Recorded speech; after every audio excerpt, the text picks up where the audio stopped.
Leer para entender el mundo y para poder cambiarlo, con el propósito de mejorarlo. Leer para cambiar uno mismo, leer por gusto, por pasión, para saber, para conocer y también para dudar, para cuestionar. Letras militantes. Comenzamos. Nunca he poseído un arma de fuego. No una de verdad en cualquier caso. Aunque durante 2 o 3 años, después de dejar los pañales, me paseaba por ahí con un revólver de 6 tiros colgando de la cadera. Yo era tejano, aunque viviera en el extrarradio de Newark, Nueva Jersey, porque entonces en los primeros años 50, el salvaje oeste estaba en todas partes, e incontables legiones de chicos norteamericanos poseían con orgullo un sombrero de vaquero y una pistola de juguete barata enfundada en una cartuchera de imitación cuero. De cuando en cuando, una ristra de petardos de percusión se introducía frente al martillo de la pistola para imitar el sonido de una bala de verdad proyectada hacia donde se apuntara, y al disparar se suprimía del mundo a otro malvado. La mayoría de las veces, sin embargo, era suficiente apretar el gatillo y gritar «bang, bang, estás muerto». La fuente de estas fantasías era la televisión, un fenómeno nuevo que empezó a llegar a amplias multitudes precisamente en la época en que nací, 1947, y como daba la casualidad de que mi padre era dueño de una tienda de electrodomésticos que vendía diversas marcas de televisores, yo ostenté la distinción de ser uno de los primeros habitantes del planeta en vivir con un aparato de televisión desde el día en que nací. Hopalong Cassidy y El Llanero Solitario son las 2 emisiones que mejor recuerdo, pero durante mis años preescolares la programación vespertina también incluía una avalancha diaria de películas del oeste de serie B, de la década de los 30 y principios de los 40, en especial las interpretadas por el apuesto y atlético Buster Crabbe y el viejo cascarrabias de Al St. John, su compinche. Todo lo que salía en esas películas y esos programas televisivos era un puro disparate, pero a los 3, 4 o 5 años yo era demasiado pequeño para comprenderlo, y un mundo nítidamente dividido entre hombres con sombrero blanco y hombres con sombrero negro se adecuaba a la perfección a las confusas capacidades de mi joven y primitivo cerebro. Mis héroes eran zopencos de buen corazón, tardaban en enfadarse, no les gustaba hablar y se mostraban tímidos ante las mujeres, pero distinguían entre el bien y el mal, y eran capaces de ganar a puñetazos y a tiros a los bandidos siempre que pendía una amenaza sobre un rebaño de ganado o peligraba la seguridad de la ciudad. En esas historias todo el mundo llevaba pistola, héroes y villanos por igual. Pero solo la del héroe era un instrumento de justicia y rectitud, y como yo no me imaginaba a mí mismo como villano, sino como héroe, el revólver sujeto a la cintura con una correa constituía la señal de mi propia virtud e integridad, la prueba palpable de mi fantasiosa y fingida hombría. Sin la pistola no habría sido un héroe, solo un niño. Bienvenidas, bienvenidos a esta nueva emisión de Letras Militantes. En esta ocasión vamos a abordar un texto de un autor recientemente fallecido, falleció el pasado 30 de abril, el autor Paul Benjamin Auster, nacido en 1947 en Nueva Jersey, fallecido apenas el 30 de abril en la ciudad de Nueva York, la ciudad de su amor entrañable expresado a través de su obra literaria, uno de mis autores favoritos personalmente y de los autores estadounidenses más importantes de la segunda mitad del siglo XX y principios del siglo XXI. Paul Auster, con una gran amplia obra literaria, pues siempre se dedicó prácticamente a eso. Él empezó pues como traductor, estudió literatura y literatura francesa, se volvió traductor de esa literatura francesa, trabajó algún tiempo, bueno, en otros oficios, en otros empleos, hasta que se dedicó por completo a la literatura, primero como lo que llaman negro literario, que son pues a la gente que ponen a trabajar autores célebres bajo sueldo para que les elaboren su obra y luego esta salga a nombre de ese autor célebre y no de quienes se encargan de escribir. Y bueno, Paul Auster tiene como decía, una variada obra literaria que lo mismo va de la novela al guión cinematográfico. Él incluso dirigió cine, dirigió un par de películas y pues también es autor de numerosos ensayos sobre la literatura, sobre el quehacer del escritor e incluso, como en este caso, en este libro que se llama Un país bañado en sangre, hacer un ensayo sobre la realidad estadounidense del siglo XX y un poco la historia de esta violencia que pues es tan común en este país del norte. La edición es del año pasado, es la primera edición, y es un libro que va acompañado de fotografías de un hombre llamado Spencer Ostrander, un fotógrafo, que en estas fotografías, curiosamente, en este libro, son las fotografías de los espacios donde han ocurrido terribles matanzas de jóvenes, donde han ocurrido masacres, pero tiene la peculiaridad de que no son fotografías del momento de esas masacres, sino son fotografías en donde no hay un solo ser humano, solo la construcción, solo el edificio, lo que le da un aire pues fantasmagórico, nostálgico a estas imágenes que van acompañando el texto de Paul Auster. Entonces, bueno, en Letras Militantes quisimos hacer un homenaje a este gran autor estadounidense y, bueno, pues autor de una trilogía fascinante, que es con la que yo prácticamente conocí a Paul Auster, la llamada Trilogía de Nueva York. En su primer libro, La Ciudad de Cristal, una novela que empezaba con aires policíacos y poco a poco se va convirtiendo en una profunda novela existencialista. Y esto es lo que hace en muchos de sus trabajos, en muchos de sus libros.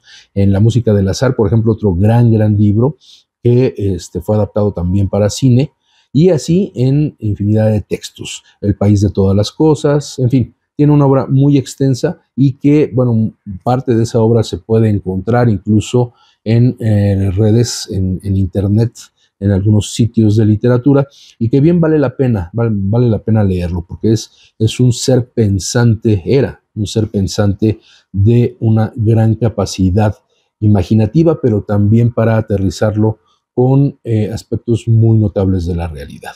Y en pues prácticamente uno de sus últimos libros, Un país bañado en sangre, lo que hace es este análisis de la violencia en los Estados Unidos, de cómo las armas forman parte de su cultura, de sus expresiones artísticas y lo grave en que se ha convertido este derecho constitucional que presumen los estadounidenses para poseer y portar armas en supuesta defensa de sus derechos. Bien, vamos a continuar con la lectura de Un país bañado en sangre. Según una reciente estimación del Hospital Pediátrico del Philadelphia Research Institute, actualmente hay 393 millones de armas de fuego en poder de residentes en Estados Unidos. Más de una para cada hombre, mujer y niño de todo el país. Cada año, unos 40,000 norteamericanos mueren por heridas de arma de fuego, lo que equivale al número de muertes causadas por accidente de tráfico en las carreteras y autovías de Estados Unidos. De esas 40,000 muertes producidas por arma de fuego, más de la mitad son suicidios, lo que a su vez equivale a la mitad de todos los suicidios por año. Si a esto se añaden los asesinatos efectuados con pistolas y las muertes accidentales causadas por armas de fuego, el promedio indica que diariamente hay más de 100 norteamericanos muertos a balazos. A ese mismo promedio diario hay que agregar más de 200 heridos, lo que supone 80,000 al año. 80,000 heridos y 40,000 muertos, o 120,000 llamadas a la ambulancia y a urgencias cada vez que el calendario marca 12 meses. Pero el número de casos producidos por la violencia de las armas va mucho más allá de los cuerpos perforados y ensangrentados de las propias víctimas, y se amplía a la devastación que sacude a sus parientes cercanos y lejanos, sus amigos, sus compañeros de trabajo, sus vecinos, los colegios, las iglesias, los equipos de softball y comunidades en general. La vasta legión de vidas afectadas por la presencia de una sola persona que vive o ha vivido entre ellos. Lo que quiere decir que el número de norteamericanos directa o indirectamente marcados por la violencia de las armas asciende a millones cada año. Esto es una realidad fuerte, muy, muy fuerte, pero que constantemente es negada, es pasada por alto por esta cuestión que la derecha, sobre todo en Estados Unidos, defiende del derecho a poseer y tener un arma, no solo en la casa, sino también a portarla en la calle. Esa es la realidad. Pero por mucha utilidad que tengan las cifras en las que se apoyan estos hechos, no responden a la pregunta de por qué se producen en Estados Unidos y no en ninguna otra parte. Matanzas y derramamiento de sangre a esa escala y a ese nivel de frecuencia parecerían llamar a una acción nacional, un esfuerzo concertado entre el gobierno federal, municipal y estatal para controlar lo que por cualquier parámetro de comprensión racional es una crisis de salud pública. La relación de Estados Unidos con las armas de fuego, sin embargo, es cualquier cosa menos racional. Y por tanto, poco o nada hemos hecho para solucionar el problema. No es por falta de inteligencia o de medios para mitigar esa amenaza contra la seguridad y el bienestar de la sociedad, sino que por complejas razones históricas nos ha faltado voluntad y nos hemos vuelto tan obstinados en nuestra negativa a enfrentarnos con el problema que en 1996 el Congreso prohibió el uso de fondos federales de los Centros para el Control y Prevención de Enfermedades, el CDC, para llevar a cabo investigaciones que pudieran utilizarse para propugnar o promover el control de armamento. En cambio, considérense los avances realizados con los coches que conducimos y la concienzuda forma en que hemos reducido las tasas de mortalidad y lesiones causadas a lo largo de los años por accidentes de tráfico. Y no hay que llamarse al engaño. Los coches no son muy diferentes de las armas de fuego. Un fusil automático de largo alcance y un Chevy de 2,000 kilos que circule por la autovía a 120 o 140 por hora son instrumentos igualmente letales. Claro que también pues son dos industrias muy importantes para el imperio norteamericano. La industria automotriz, bueno, pues se sabe que gracias a ella, a su extensión, no solo en Estados Unidos, porque justamente en algún otro programa de Letras Militantes tratamos el tema en La Nación de la Comida Rápida, se llama ese texto, que nos hablaba cómo la comida rápida surgía a partir de esta construcción durante la primera mitad del siglo XX de las redes carreteras en Estados Unidos que fueron sustituyendo a las vías del tren y que esto se debía a pues el impulso que se le estaba dando a la industria automotriz, lógicamente iniciada por el propio Henry Ford, y que entonces para poder utilizar esos automóviles fue que se fueron desplazando los trenes, se crearon estas autovías, estas autopistas, y finalmente se convirtieron en una de las industrias más grandes y más importantes de los Estados Unidos. Y bueno, eso se hereda a otros países, como el caso de México. Pero, aparte, existe la industria armamentística, y esta es también una de las que más ganancias genera a nivel nacional en los Estados Unidos y a nivel global por la venta de armas que se hace a otros países. Entonces, eso explica en buena medida el por qué hay este interés en mantener el mercado de las armas vivo y circulando en los Estados Unidos, y por no hablar del resto del mundo, donde se financian a través de organismos internacionales que manejan los propios Estados Unidos, se manejan estos conflictos que generan la necesidad de utilizar armas. El automóvil lleva con nosotros desde finales del siglo XIX, y al principio de su vida el coche sin caballos no se consideraba sino como una versión más rápida, motorizada, del carruaje tirado por caballerías. En consecuencias, no había leyes ni reglas que rigieran su uso. No existían carnets de conducir, por ejemplo, lo que significaba que no había exámenes en carretera para demostrar la competencia al volante, ni señales de stop, ni semáforos, ni límites de velocidad, ni luces de freno, ni espejo retrovisor, ni lateral, ni luces que indicaran el giro a derecha o izquierda, ni sanciones por conducir borracho, ni parabrisas inastillables, ni salpicaderos acolchados, ni cinturones de seguridad. Poco a poco, durante la mayor parte del siglo XX, fueron incorporándose todas estas mejoras, incorporándose por ley y aplicándose. Y por ello las carreteras, calles y autovías del país son ahora más seguras. Todos los años sigue habiendo un número escalofriante de muertes por accidentes de tráfico en Estados Unidos, pero en comparación con las vertiginosas tasas de choques violentos de los años 20, 30 y 40, El porcentaje de accidentes por número total de kilómetros conducidos por más de 300 millones de norteamericanos en cerca de 300 millones de vehículos matriculados, camiones, furgonetas, turismos, autobuses y motocicletas, se ha reducido realmente en gran medida. Lo cual suscita la siguiente cuestión. Si podemos enfrentarnos a los peligros que representan los coches y utilizamos el cerebro y el sentido del propósito común para combatir tales peligros, ¿por qué no hemos sido capaces de hacer lo mismo con las armas de fuego? Las armas llevan con nosotros más tiempo que los automóviles, desde luego, pero los coches son mucho más grandes que las pistolas y por tanto más visibles. Y después de circular durante los últimos 120 años, se han hecho un hueco en el imaginario norteamericano no menos dominante que la fascinación producida por nuestra pasión por las armas. Automóviles y armas de fuego son los dos pilares de nuestra mitología nacional más profunda, porque el coche y la pistola o el fusil representan cada uno por su cuenta una idea de libertad y autonomía individual, las formas más emocionantes de autoexpresión de que disponemos. Atrévete a pisar a fondo el acelerador y de pronto estás circulando a una velocidad de 140 kilómetros por hora. Flexiona tu dedo índice en torno al gatillo de tu Glock o de tu AR-15 y el mundo es tuyo. Tampoco nos cansamos de ver esas cosas ni de pensar en ellas. Los dos elementos más apreciados de las películas norteamericanas son, desde hace mucho, el tiroteo y la persecución de coches.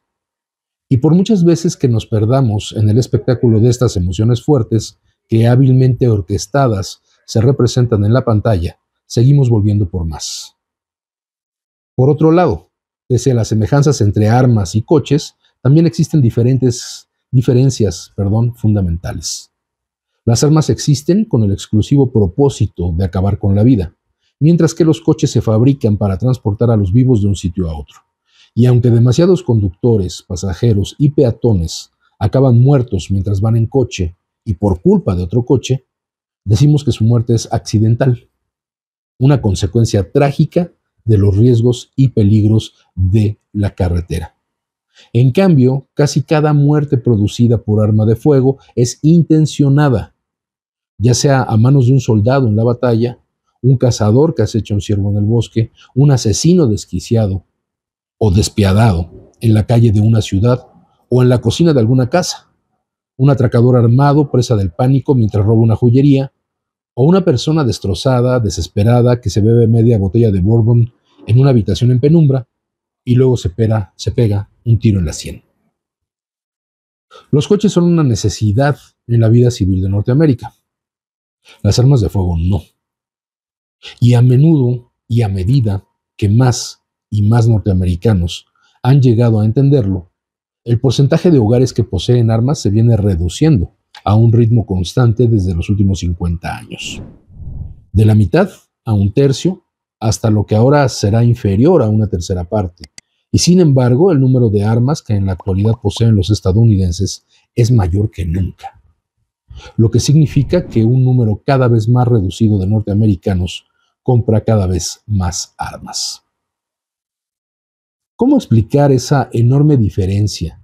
¿Y por qué en este momento de nuestra historia los norteamericanos se han ido distanciando cada vez más en la cuestión de las armas, cosa que ha conducido a que la mayoría de nosotros no quiera tener nada que ver con ellas, y para algunos, una minoría que contiene millones, son fetiches que representan la libertad norteamericana, un derecho humano fundamental reconocido a todos los ciudadanos por los artífices de la Constitución? Hace 50 años, cuando surcaba las aguas del Golfo de México como marinero raso, habría contestado que era una simple cuestión de dónde había nacido uno, cómo lo habían criado y qué esperaba de uno la familia y la comunidad. De haber nacido en la Luisiana rural, como mi compañero Billy, es casi seguro que la caza habría sido una actividad normal en mí. Pero habida cuenta de que había nacido en otra parte, me había criado de modo diferente y no tenía que disparar a los animales, no lo era. La política no tiene nada que ver, ni en mi caso ni en el de Billy. Y para no olvidar dónde nos encontramos, hablo del año 1970, justo en plena guerra de Vietnam. que dividió a los estadounidenses casi de la misma forma en que hoy se encuentran divididos, pero incluso en aquella época de multitudinarias manifestaciones en contra de la guerra, de caos y revuelta urbana, de múltiples asesinatos de nuestros dirigentes más destacados, John F. Kennedy, Malcolm X, Martin Luther King, Robert F. Kennedy, las armas de fuego aún no se habían convertido en un candente problema político, aunque pistolas y potentes fusiles de largo alcance fueran los instrumentos con que se perpetraron tales asesinatos. Lógicamente, el próximo paso sería que me pusiera a hablar del crecimiento de la Asociación Nacional del Rifle, la Segunda Enmienda, el movimiento por el control de armas de fuego y las diversas posturas manifestadas por partidarios de ambos aspectos de la cuestión. Pero todos los argumentos y sus contrarios ya nos resultan demasiado familiares. Y además, y sobre todo, está el hecho más importante de que el inmenso problema al que nos enfrentamos como país es probable que no se resuelva promulgando nuevas leyes, anulando leyes anteriores o imponiendo innovadoras medidas de seguridad a través del Congreso. Una legislación fragmentada podría contribuir a mitigar algunos daños, pero nunca se dirigirá al meollo del problema. Y dado que hemos fallado en utilizar el sentido común para afrontar la violencia de las armas como una amenaza a la salud pública, tal como hemos hecho con los accidentes de tráfico, el consumo de cigarrillos, los aerosoles y otros incontables síntomas perniciosos de la vida moderna, no me imagino que nos fuera a ir mejor mirando, más allá del Congreso, a los tribunales como árbitros definitivos de lo que hacer y lo que no. Un bando vencerá, el otro perderá, y en el mismo momento en que los ganadores expresen su regocijo por la victoria, los perdedores clamarán de indignación porque se les ha infligido una flagrante injusticia. Y entonces volveríamos al punto en el que nos encontramos ahora. Con objeto de entender cómo hemos llegado a esto, tenemos que distanciarnos del presente y volver al principio, a la época anterior a la invención de los Estados Unidos de América, cuando Norteamérica no era más que una serie escasamente poblada de asentamientos blancos dispersos por 13 lejanas avanzadillas del Imperio Británico. Nuestra prehistoria colonial duró 180 años, y la mayor parte de esa caótica época de formación se vivió en un estado de inacabable conflicto armado. Por la misma razón que otros reinos europeos sentían pocos o ningún escrúpulo en conquistar y someter a poblaciones indígenas a lo largo y ancho de los mares, España, Portugal, Francia, Holanda, los colonos norteamericanos nacidos en Inglaterra estaban convencidos de que poseían un derecho divino para habitar cualquier parte de los remotos lugares del Nuevo Mundo, que ahora consideraban su hogar, aunque ello significara desplazar a la gente que, casualmente, ocupaba esas tierras y que las había ocupado durante miles de años antes de la llegada de los ingleses. No es preciso comentar la reacción de los indios a la postura agresiva e intransigente de sus nuevos vecinos. Ni tampoco voy a recitar el triste catálogo de guerras libradas entre las tribus del territorio y los colonos en los siglos XVII y XVIII, lo que incluía incontables incursiones en aldeas indias que con frecuencia acababan en matanzas. El justificado sacrificio de todo hombre, mujer y niño que allí viviera, después de lo cual se prendía fuego hasta la última vivienda de la aldea, que quedaba reducida a cenizas. Que bueno, esa es la historia colonial de nuestro continente y de varios otros continentes que por eso fuimos condenados a formar parte del tercer mundo, por ese derecho divino que enarbolaban estos pueblos colonizadores, estos imperios colonizadores, y que pues no solamente fueron objeto los pueblos nativos de lo que hoy conocemos como México, sino se olvida muchas veces que en los Estados Unidos hay pueblos primigenios, pueblos originarios que fueron arrasados de manera mucho más violenta por estos ejércitos, por estos colonos británicos. Para llevar a cabo esas operaciones militares, los colonos organizaban milicias compuestas de todos los hombres físicamente capaces mayores de 16 años. No solo se requería que cada hombre se proveyera de un mosquete por su propia cuenta, haciendo de la posesión de un arma más que un simple derecho hasta convertirla en una obligación, un deber cívico, sino que además se le exigía servir en la milicia hasta que fuese demasiado viejo para tenerse en pie y llevar el fusil, lo que significa que ya fuera tendero, campesino o diácono, también era soldado profesional, tanto si le gustaba como si no. Los colonos consideraban que vivían amenazados y, a menos que se unieran para defenderse contra el enemigo común, peligraría el futuro de sus hogares y de sus ciudades e incluso su presencia en la nueva Jerusalén que imaginaban estar creando. Miedo unido a violencia con las balas como recurso principal. Es una combinación que recorre todos los capítulos de nuestra historia y hoy sigue siendo un hecho esencial en la vida de Estados Unidos. También están presentes hoy en día los persistentes efectos de otro fenómeno norteamericano de comienzos del siglo XVII, la trata de esclavos. La abominación que perduró a través de la época colonial sobrevivió a la fundación de la República, acabó despedazando el país y nos sigue desgarrando en múltiples maneras 400 años después de que los ingleses impusieron su nuevo sistema económico de trabajo sin coste, realizado por seres humanos secuestrados y sometidos tanto en las 13 colonias como en diversas islas del Caribe bajo dominio inglés. Que yo sepa, no hay registros que indiquen resistencia por parte de los colonos que esperaban beneficiarse de esa grotesca innovación. Cuando los esclavistas blancos de Barbados empezaron a trasladarse a Carolina del Sur en el decenio de 1670, importaron las prácticas de la gestión esclavista que ya había establecido en su anterior hogar, entre ellas la creación de una fuerza miliciana conocida como patrulla de esclavos, absorbida en las milicias más numerosas dedicadas a luchar contra los indios y exterminarlos, a la que se confería el poder de supervisar un código de normas por las cuales, entre otras cosas, todos los esclavos enviados por sus amos a hacer un recado deberían enseñar un pase a cualquier blanco que los parase y los interrogara. Y para asegurar el mantenimiento de una economía basada en mano de obra sin corte, se le concedía carta blanca para perseguir y capturar esclavos fugitivos.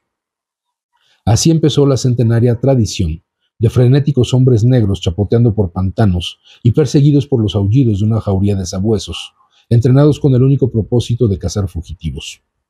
Y cuando los atrapaban, los azotaban con látigos hasta que les sangraba la espalda, para luego llevarlos de vuelta a sus amos. En realidad, las patrullas esclavistas constituyeron el primer cuerpo policial de Norteamérica y hasta el término de la Guerra de Secesión funcionaron como una especie de Gestapo del Sur. Con el tiempo, la guerra contra los indios y la guerra para proteger la institución de la esclavitud alcanzaron su plenitud cuando los norteamericanos iniciaron el largo proceso de expansión territorial más allá de las 13 colonias. Había mucho dinero que ganar con la apropiación de las tierras al oeste de los montes de Allegheny, en el Valle de Ohio, también conocidas como territorio indio. Y a mediados del siglo XVIII y durante toda la guerra franco-indígena de 1754 a 1763, los colonos norteamericanos ampliaron las fronteras de su mundo, ninguno de ellos con más inteligencia y beneficios que el soldado y topógrafo George Washington, que dedicándose a la especulación del suelo, amasó una fortuna poco antes de cumplir 30 años. La esclavitud se extendió a estas nuevas regiones y mientras aquel suelo fértil se iba convirtiendo en territorio blanco, se produjeron muchas matanzas de indios. Pero cuando la guerra terminó, con la victoria de Inglaterra sobre Francia, los británicos intentaron poner coto a la incansable hambre de tierra de los colonos. En su libro sobre la historia de las armas en Estados Unidos, profundamente documentado y expuesto de manera muy convincente, Loaded se titula el libro, del 2018, Roxanne Dunbar Ortiz resume la situación con claridad y muestra cómo ese conflicto sobre la tierra fue una de las principales causas de la revolución. Aquí abre la cita sobre este texto que se llama Loaded, de Roxanne Dunbar Ortiz. Para consternación de los colonos, poco después de la firma del Tratado de París de 1763, el rey Jorge III dictó un bando por el que se prohibían los asentamientos al oeste de la cadena montañosa Allegheny-Apalaches, ordenando que los ya instalados renunciaran a sus reivindicaciones territoriales y volvieran a las 13 colonias del reino. Pronto resultó evidente que las autoridades británicas necesitaban más soldados para hacer cumplir el edicto, ya que miles de colonos lo pasaban por alto y continuaban instalándose en gran número en las montañas, ocupando tierras indígenas, creando milicias armadas y asusando la resistencia indígena. En 1765, con objeto de que se respetara la disposición del bando, el Parlamento británico gravó a los colonos con la ley del timbre, un impuesto sobre todo tipo de material impreso que debía pagarse en libras británicas, no en papel moneda local. El icónico lema colonial de protesta, imposición sin representación es tiranía, marcó la oleada de rebelión contra el control británico, pero no lo explicaba todo, considerando para qué era el impuesto. Pagar el coste de alojamiento, alimentación y transporte de soldados para contener a las colonias y evitar una mayor expansión en territorio indio. Se cierra la cita. 10 años después de la ley del timbre, se iniciaron los combates entre soldados británicos y colonos norteamericanos en Boston y alrededores. Un año después, la Declaración de Independencia expuso las razones y el objeto de la rebelión: establecer un país aparte, autónomo y libre del dominio británico. Como es bien sabido, el segundo párrafo empieza diciendo: sostenemos como evidentes estas verdades, que todos los hombres son creados iguales, que son dotados por su Creador de ciertos derechos inalienables, que entre ellos está la vida, la libertad y la búsqueda de la felicidad. Tales palabras, constituyendo una doctrina sagrada en la mentalidad norteamericana, el credo fundamental sobre el que se fundó la República, y sin embargo, como todo el mundo sabe, esas palabras son un embuste, y como tal se las consideraba el día de su publicación, porque todos los hombres significa todos los hombres, e iguales quiere decir iguales, así como libertad significa libertad, y el hecho de que la recién declarada República formulara tal afirmación, cuando grandes cantidades de gente que habitaba en su territorio estaban esclavizadas y por tanto no eran iguales, se les negaba la libertad y en realidad se las consideraba como enseres personales, es decir, un artículo más de los bienes muebles personales, del mismo modo que un cerdo, un perro o una caleza son propiedad de alguien. Era un ejercicio de tan sublime hipocresía que privaba de sentido a tal proclamación. La ocasión requería la inmediata abolición de la esclavitud como cláusula principal de nuestro documento fundacional, pero como el mundo entero sabe, eso no se produjo. Thomas Jefferson, el niño prodigio de 26 años que redactó el primer borrador de la Declaración, era quizá el más puro ejemplo del conflicto ontológico que subyace en el corazón del proyecto norteamericano. Hijo de una familia acaudalada que poseía esclavos, comprendía, no obstante, que la esclavitud era, en sus propias palabras, una espantosa mancha y una depravación moral, al tiempo que se encargaba del mantenimiento de una propiedad con 600 esclavos y tenía media docena de hijos con Sally Hemings, una esclava mulata, hermanastra de su mujer fallecida. Y sin embargo, en el verano de 1776, en aquellos primeros momentos de su larga carrera, Jefferson se sintió obligado a abordar la cuestión de la esclavitud en el borrador original de la Declaración. En su larga lista de agravios dirigido al rey británico se encuentran las dos denuncias siguientes, y aquí es la cita a lo que escribe Jefferson. Ha librado una guerra cruel contra la propia naturaleza humana, quebrantando sus más sagrados derechos a la vida y a la libertad en las personas de un pueblo lejano que nunca lo ofendió, haciéndolas cautivas y transportándolas a la esclavitud en otro hemisferio, o enviándolas a una muerte miserable durante el transporte. Resuelto a mantener abierto un mercado en el que se compran y se venden hombres, ha prostituido su negativa a suprimir todo intento legislativo de prohibir o restringir ese comercio execrable.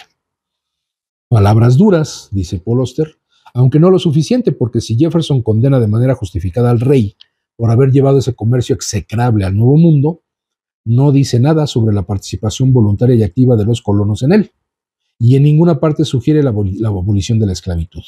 Aún así, los dos párrafos fueron excluidos del borrador final de la Declaración en una fórmula transaccional con las colonias sureñas para garantizar su colaboración en la guerra contra los británicos. Y así, la idea más importante de la Declaración, que todos los hombres son creados iguales, quedó fatalmente dañada al transformar la palabra todos en algunos o casi todos, excluyendo a la población negra esclava de las filas de la humanidad. Vamos a una pausa musical a cargo de nuestro compañero Carlos Villanueva y regresando continuamos con este excelente texto de el recientemente fallecido Paul Auster con fotografías de Spencer Ostrander, Un país bañado en sangre. Regresamos en un momento. Estás escuchando Letras Militantes.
Letras Militantes. Continuamos.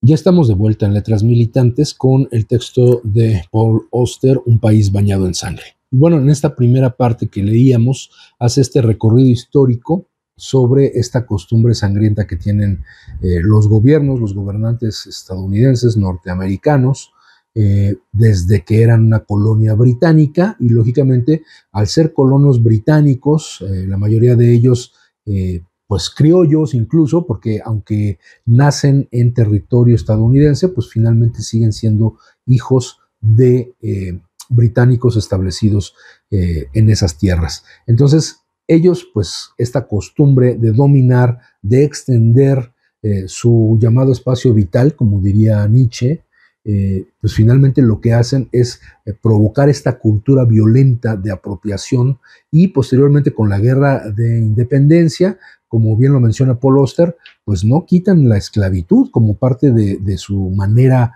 económica y cultural de desarrollar su vida en este continente. Y bueno, pues lo que sigue en lo que diserta Paul Auster es también el manejo de las armas como un derecho fundacional, un derecho íntimo de esta población que gana la libertad, entre comillas, de la corona británica, aunque sostiene el sometimiento de, pues en este caso, los esclavos negros. Y a lo largo de la historia vamos a ver el sometimiento de otras culturas que llegan a este país, que es el país de las oportunidades, que es la tierra de los libres, a donde llegan migrantes de todos los rincones del mundo, pero que tarde que temprano van aprendiendo que pues quienes mandan son los blancos. Los demás, los latinos, los orientales, los negros, pues estamos para servirles a ellos. Bueno, retomemos la lectura, ya avanzado este tomo interesante de Paul Auster sobre lo que tiene que ver con las matanzas que en tiempos recientes han tenido lugar en los Estados Unidos y que se deben a esta cultura de violencia que es multifactorial, no puede establecerse un solo hecho como disparador de estas tragedias entre los jóvenes estadounidenses, pero que es un común denominador que ha sido abordado en libros de análisis, en series documentales e incluso en películas de ficción que retoman algunos de estos hechos. Destaca muchísimo el largometraje de ficción de Gus Van Sant, un gran director estadounidense, y la película se llama Elefante, para quienes puedan buscarla en redes o conseguirla. Una película muy interesante, un montaje muy interesante, con una óptica que buscara ser en primera persona de quienes hacen esta matanza, muy relacionada con esta situación que se genera en las escuelas de los Estados Unidos. Dice Paul Auster: Uno de mis mejores amigos es Frank Hoyler, autor que ha publicado poemas, novelas y obras de no ficción, pero que también es médico en urgencias del Hospital Universitario de Nuevo México en Albuquerque, donde forma parte de la plantilla que desde hace más de 20 años. Las recopilaciones de escritos personales que documentan su vida en urgencias, The Blood of Strangers de 1999 y White Hot Light de 2020, son, en mi opinión, dos obras maestras, tan bellas y poderosas que lo catalogo como uno de los mejores escritores médicos desde Chekhov. A principios de mis pesquisas en los sombríos detalles de la violencia de las armas en Estados Unidos, Frank y yo charlamos un par de horas por teléfono en las que lo acribillé con preguntas sobre las diversas medidas adoptadas cuando un herido de bala aparece en urgencias, algo que ocurre más de 100 veces al año, según sus cálculos, que por supuesto no reflejan la cantidad total de tiroteos tratados en el hospital, porque no está de servicio todos los días del año.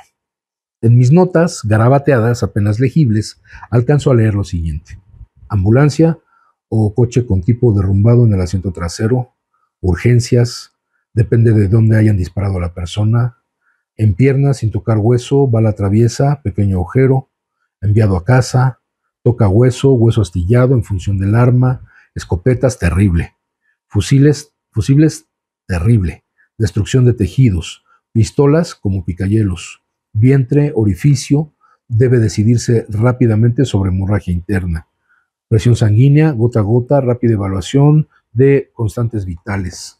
Parece estar estable o inestable, gris, ceniciento, cortar ropa, buscar orificios, extrañas trayectorias de balas, no está claro dónde han acabado, abdomen, quirófano, abrir vientre, buscar orificio, intestino perforado, no buscando la bala, con frecuencia se deja dentro, difícil de encontrar, alojada en un músculo. Cirugía, control de hemorragia, quirúrgicamente si intestino debe repararse. Contenido intestinal vertido en abdomen, cura infecciones posquirúrgicas, intestino, colostomía, unos días en hospital. Pero si mucha sangre pueden ser semanas. Pecho, balas pueden atravesarlo o asentarse y colapsar tratamiento pulmonar. Tubo en pecho como una delgada manguera de jardín, atascada entre costillas. Pulmón como bolsa dentro de una bolsa, cavidad en pecho, 2 capas, perforado, aire sale entre pulmón y pecho, pulmón colapsado, neumotórax, chupa aire, pulmón dilata más, con frecuencia sangre también, si pequeño o gran vaso afectado, muchas muertes, rostro, cabeza, lesiones que desfiguran dependiendo del arma larga, arma corta, suicidas, bala no toca cerebro, no muere en el acto. Cabeza, armas de grueso calibre llegan sin conocimiento. Si bulbo raquídeo conserva funciones, pueden sobrevivir un tiempo. Parte alta del cerebro perforada, hinchazón, hemorragia, causa la muerte. Cabeza, con frecuencia, intentos de suicidio, borrachos en mayoría de los casos, causas de tiroteos. 1. Suicidios, un lado de la cabeza en general, 100. Corta el nervio óptico, ceguera, piel humana resistente y elástica. Piel puede comportarse como una red justo bajo superficie. 2. Tiroteos criminales, desde un coche en marcha, drogas, rito de iniciación de jóvenes miembros de una banda, mayoría asesinatos por impulso, venganza. 3. Disputas domésticas, peleas acaban a tiros. 4. Familias, crímenes pasionales, borrachos en bares, peleas domésticas, hombres asesinando mujeres, pocos al revés.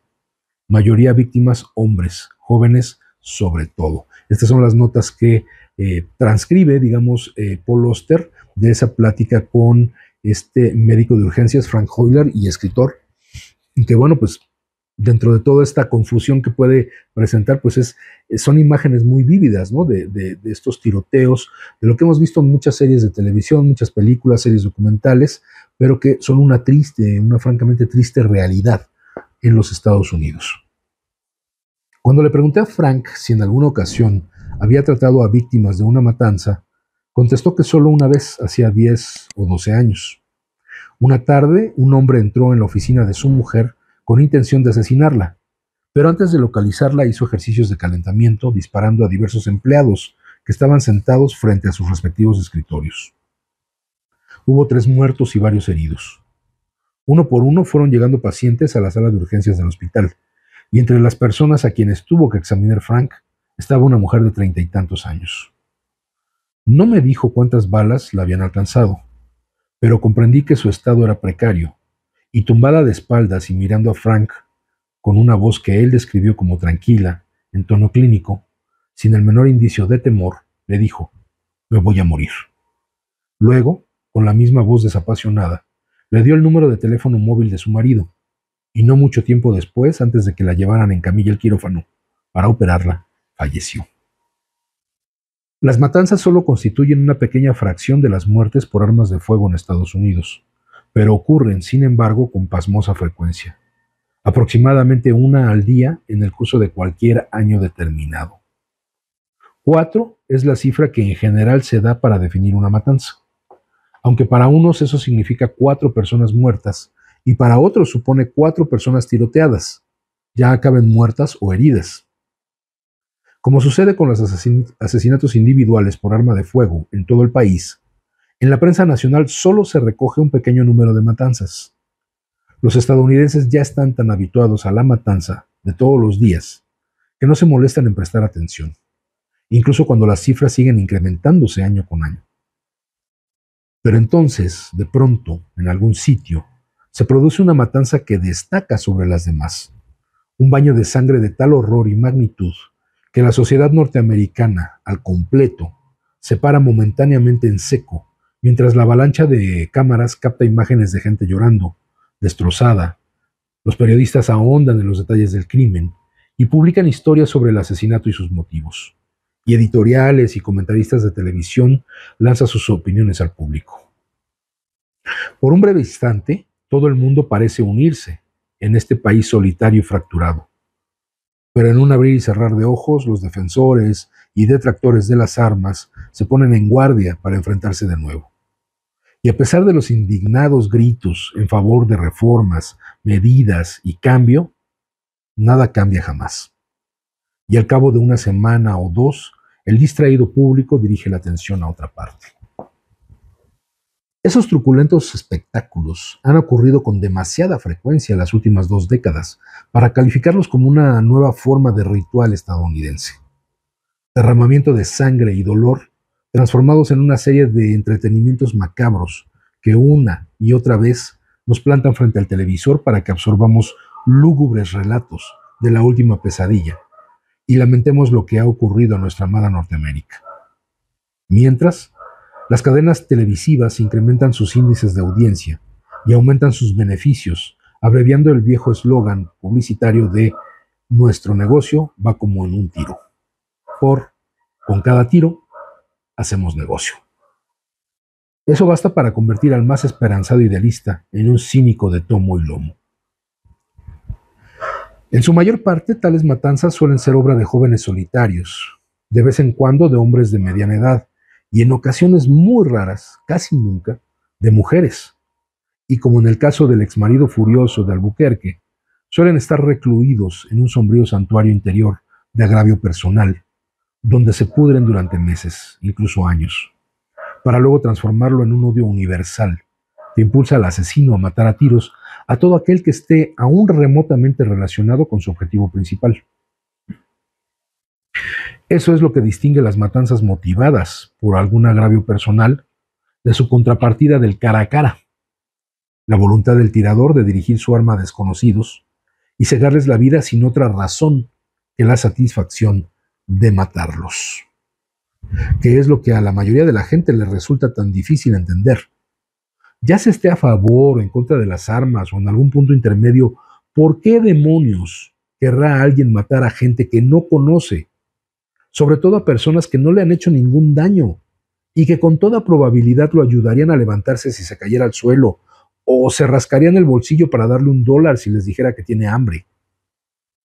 Por horribles y estremecedores que sean los asesinatos individuales motivados por el rencor, no nos arrojan esa profunda confusión, porque todos entendemos lo que es la ira e incluso la rabia.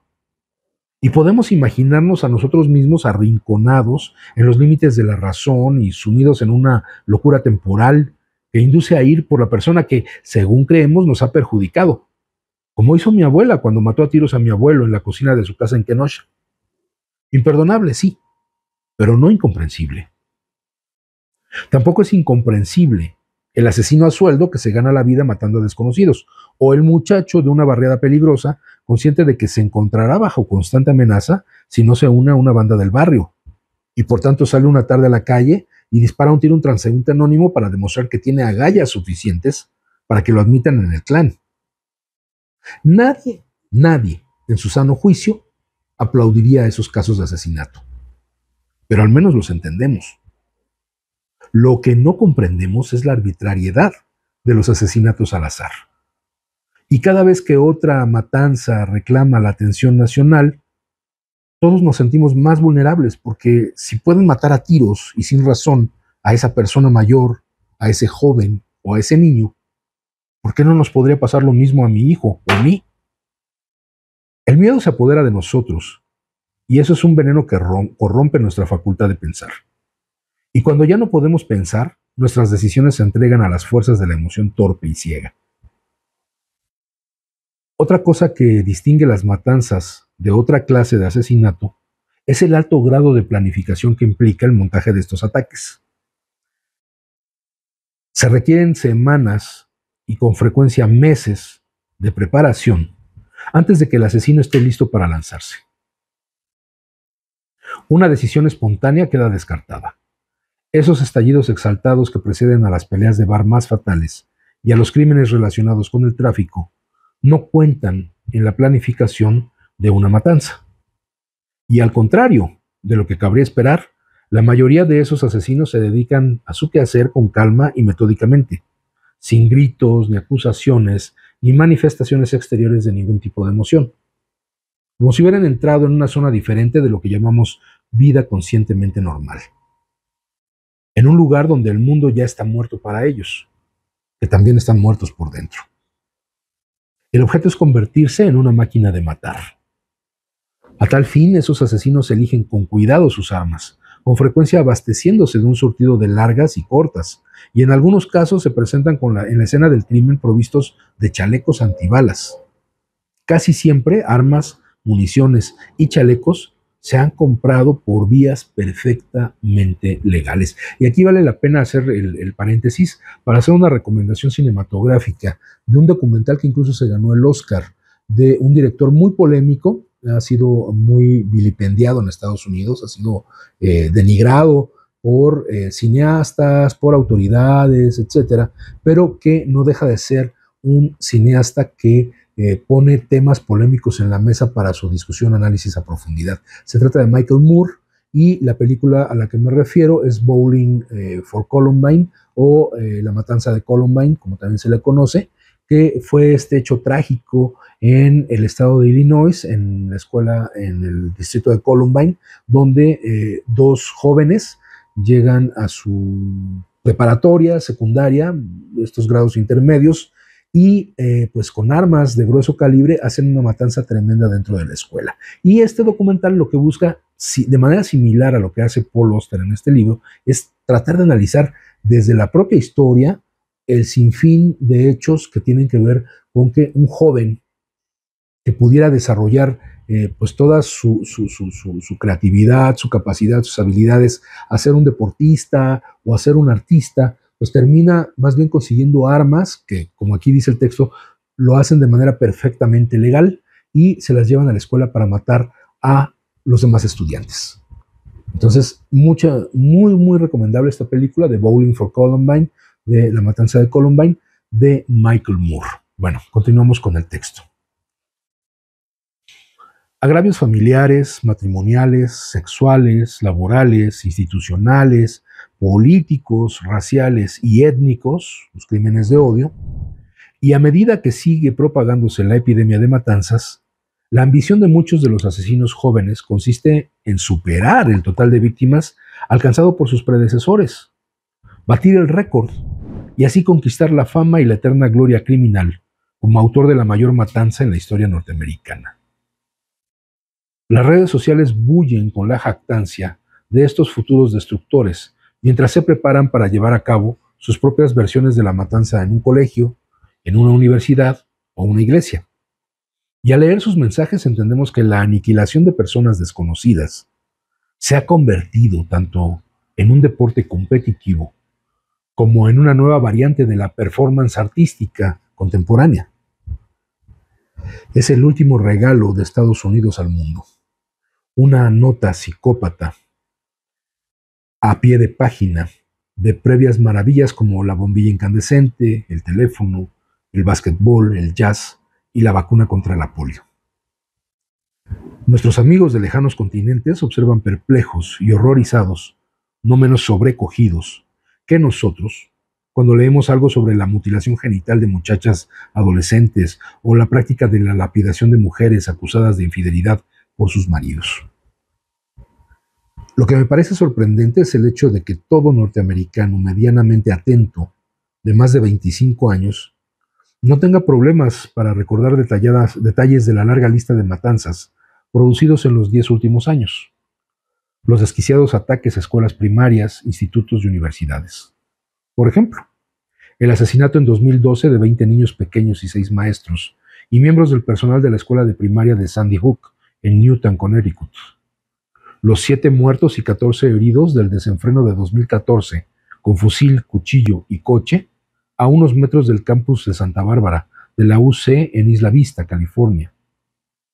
El estudiante de tercero de secundaria de 15 años, que 5 meses después asesinó a 4 de sus amigos más íntimos para luego suicidarse en la cafetería del Instituto Marysville, Pilchuck, en Marysville, Washington.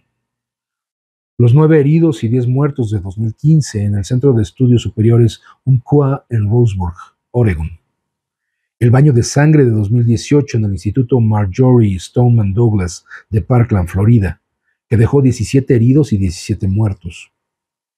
Y, tanto en el primero como en el último de los casos, los golpes añadidos que se asestaron a las dolientes familias de las víctimas, cuando un ejército de conspiranoicos de extrema derecha salió de pronto de entre las sombras y empezó a esparcir falsas historias de que las matanzas de Sandy Hook y de Parkland, ampliamente documentadas y bien cubiertas por los medios de comunicación, no eran más que engaños representados por presuntos actores en crisis. Esta es también otra de las tremendas acciones de estos grupos de extrema derecha, que frente a hechos que los denuncian, que los señalan, sobre todo estas ideologías de extrema derecha como responsables de esas matanzas, hay otros grupos que a través de redes sociales, desde la misma derecha extrema, se encargan de decir que eso no es cierto, que es un montaje del propio gobierno. Y esto es muy dado en los Estados Unidos, pero se ha ido contagiando a otros países en Europa y pues en algunos casos también en México, ¿no? Al cabo de unas horas de tiroteos, una forma de locura estadounidense daba paso a otra. Y como ocurrió con los negacionistas del Holocausto antes que ellos, ningún cúmulo de pruebas señalando lo contrario ha hecho que estos embaucadores se desdigan de sus crueles y cínicas afirmaciones. ¿Por qué? ¿A quién conviene? ¿Qué está detrás de negar estos crímenes que son de locura, que son de un exceso de enfermedad mental que obliga o que lleva a estos personajes a asesinar gente al azar, y que después otro grupo dice, no, esto no ocurrió, no fue como lo dicen los medios pagados por el gobierno, sino que es una pantalla para negarnos nuestros derechos y bla, bla. ¿Quiénes están detrás de eso? Y uno se pone a pensar, bueno, si la industria de las armas es una de las más poderosas en Estados Unidos, ¿no es la propia industria de las armas la que se encarga de fomentar a estos grupos que hagan un cambio en la opinión pública? Bien podría ser. En total, en los últimos 10 años, se han producido 228 episodios de violencia armada en colegios y universidades a lo largo y ancho del país. 30 de ellos pueden calificarse de matanzas, y entre los ejemplos que acabo de citar, es curioso examinar la historia personal y los motivos de los asesinos, y descubrir la cantidad de rasgos que tienen en común. Para empezar, todos eran jóvenes, 15, 19, 20, 22, 26 años. Y todos habían manifestado síntomas de desequilibrio mental y emocional en las últimas etapas de la infancia o en las primeras de la adolescencia. Los 4 mayores estaban obsesionados por las armas de fuego. En general carecían de amigos, mostraban hostilidad hacia sus compañeros de colegio y guardaban un profundo resentimiento hacia las personas que, según ellos, eran responsables de la vida aislada y sombría que llevaban. La palabra que discurre por todas sus historias es soledad. Una soledad insoportable, aplastante, la misma que impulsa a millones de norteamericanos a buscar alivio mediante diversas formas de anulación, demasiadas drogas, demasiado alcohol y fugas obsesivas en los laberínticos senderos de Internet. Vidas de autodestrucción gradual que año tras año se convierten en decenas de miles de muertes por desesperación, una expresión nueva para una nueva especie de desgracia norteamericana. Y en el extremo del espectro del dolor están los asesinos, los que optan por destruirse a sí mismos, destruyendo a otros. Porque lo cierto es que toda persona dispuesta a matar al azar a grandes cantidades de gente desconocida prepara al mismo tiempo su propio suicidio. El asesino de Isla Vista dejó un relato de su vida de 100,000 palabras que resulta notable por el resentimiento expresado con precisión y por una rabia misógina cada vez mayor contra las bonitas chicas universitarias que le hacían continuos desaires. Y en otro texto más breve, titulado Mi historia, el asesino de Umpqua nos ofrece un documento que es a la vez lúcido, autocompasivo y grotesco. Y aquí empieza la cita. Siempre he sido la persona más odiada del mundo. Mi vida entera ha sido una empresa solitaria, un desastre tras otro. Y aquí estoy con 26 años, sin amigos, sin trabajo, sin novia, virgen. Hace mucho comprendí que a la sociedad le gusta negar esas cosas a personas como yo. Personas que son la élite, que se codean con los dioses. Personas como, sigue una lista de los jóvenes autores de las matanzas de Isla Vista, Columbine, Sandy Hook y Virginia Tech. Al igual que a mí, a esas personas les negaron todo lo que merecían, todo lo que ansiaban. Aunque fuéramos malos de nacimiento, la sociedad nos ha dejado desprovistos de recursos, sin medios para ser buenos. Me he visto obligado a alinearme con las fuerzas demoníacas. Lo que una vez fue una relación involuntaria, se ha convertido ahora en sintonía, en servicio. Ahora sirvo a la jerarquía del diablo. Cuando muera, en eso me convertiré, en un demonio. Y volveré una y otra vez para matar. Tomaré posesión de otro y conocerán mi obra por mi señal. El pentagrama volverá a volar. Tengo asegurado el éxito en el infierno. Y habrá otros como yo, como dijo Ted Bundy. Somos tus hijos, tus hermanos, estamos en todas partes. Mi consejo para otra gente, como yo, es que se compren un arma y empiecen a matar gente. Aquí cierra el texto. Hace años que me interesan las matanzas por tiroteos. He observado que lo que siempre va mal es que no lo hacen con la suficiente rapidez y el número de muertos es menor del que debería haber sido. Tiran a lo loco, en vez de disparar ráfagas a objetivos establecidos. Tampoco se ocupan de los polis. No sé por qué matan a otras personas, pero dejan al margen a la poli. Pregunta: ¿es usted un enfermo mental? Respuesta: no, no soy ningún enfermo mental. Solo porque haya entrado en comunión con las fuerzas oscuras, no significa que esté loco.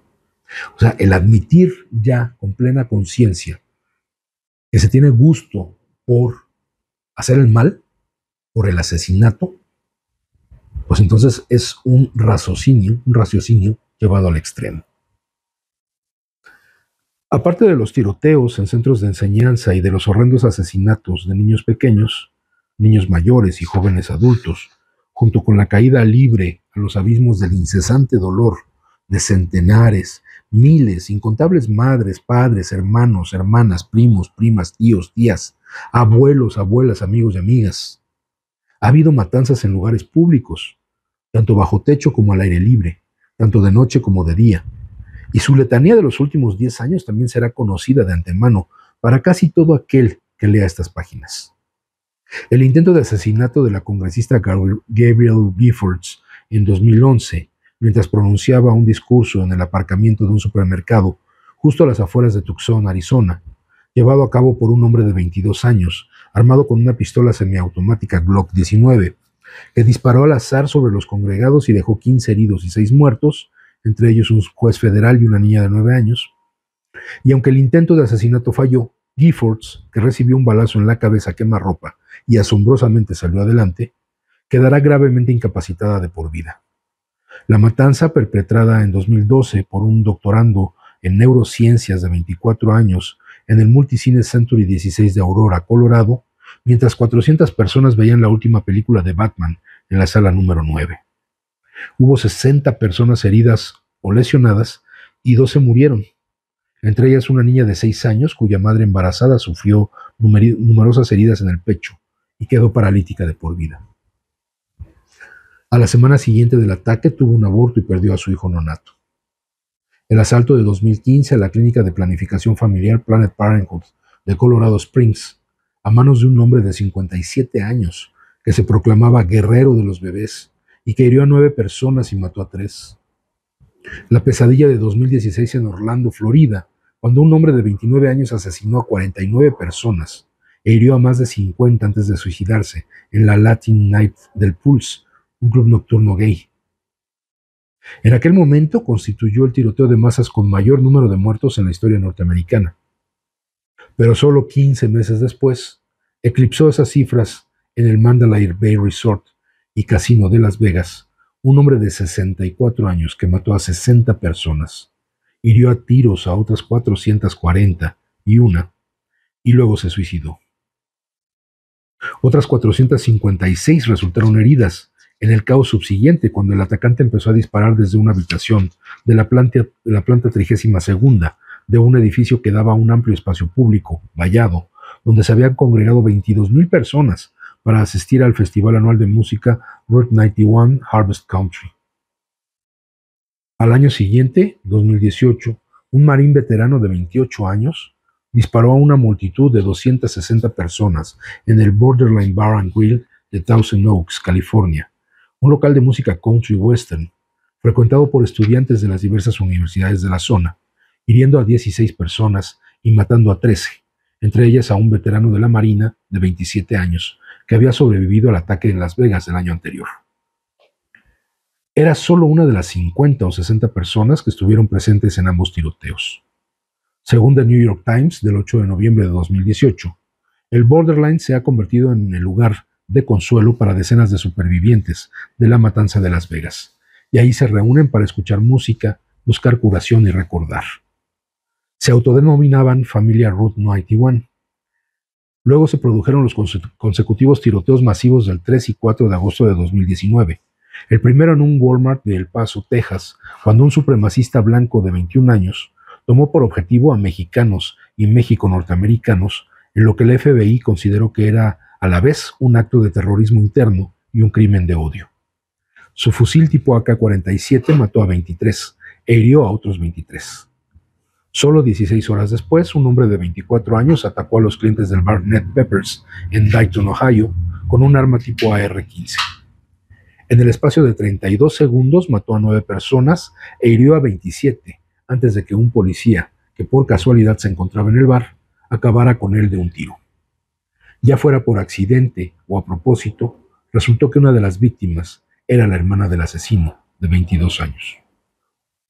8 ejemplos seleccionados, entre un sinfín de posibilidades, y sin embargo, el simple hecho de enumerarlos en el lenguaje seco, sin adornos, de un informe forense, es suficiente para que la cabeza te empiece a dar vueltas y te fallen las rodillas ante la auténtica extensión de tanta carnicería sin sentido.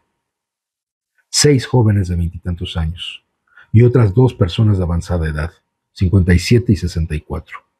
Los motivos que los impulsaron hacia esos actos varían de un caso a otro, y los de los 2 megacrímenes cometidos en Orlando y Las Vegas escapan a todo entendimiento. Dramático, brutal, el recuento que hace Paul Auster de estas matanzas que tienen lugar en los Estados Unidos de manera muy seguida, ¿no? De manera continua, a manos de jóvenes, pero ya no solamente a manos de jóvenes, también a manos de adultos mayores, de gente que tiene conocimiento de armas porque estuvo en las Fuerzas Armadas, pero no solamente ellos, sino gente, digamos, común y corriente, que lo que tiene es acceso a estas armas. Ese es el común denominador. El acceso a las armas que tienen todos estos personajes de historia de terror. Bueno, pues hasta aquí dejamos la lectura de Un país bañado en sangre de Paul Auster con fotografías de Spencer Ostrander. Vale la pena conseguir el texto, vale la pena echarle una ojeada y con ello recordar el gran trabajo literario de este excelente autor que pues, nos abandonó hace unos días, del gran Paul Auster. Por el momento es todo en Letras Militantes y pues esperamos contar con su presencia para la próxima emisión. No me queda más que agradecer su atención a estos minutos de transmisión, a esta lectura y esperar que acepten nuestra invitación para vernos la próxima semana en Letras Militantes. Muchas gracias y que tengan una excelente semana. Decía Samuel Smiles, el libro es una voz viviente, es una inteligencia que nos habla y que escuchamos. Acompáñanos en la próxima emisión de Letras Militantes, a través de Radio SME, donde a los libros les damos la palabra.